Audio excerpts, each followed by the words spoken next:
Welcome back. Today, we're diving into TCP/IP, the backbone of Internet communication.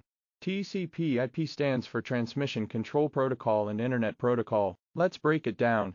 First, we have IP, or Internet Protocol. IP is like the address on a letter, guiding data packets to their correct destination across the network.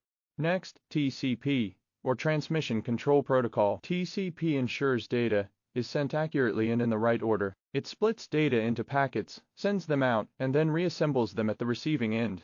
Together, TCP and IP make sure that your emails, web pages, and videos travel smoothly from one place to another. That's TCP/IP in a nutshell. Thanks for watching. For more tech insights, subscribe to our channel and visit grayareasolutions.com.ph.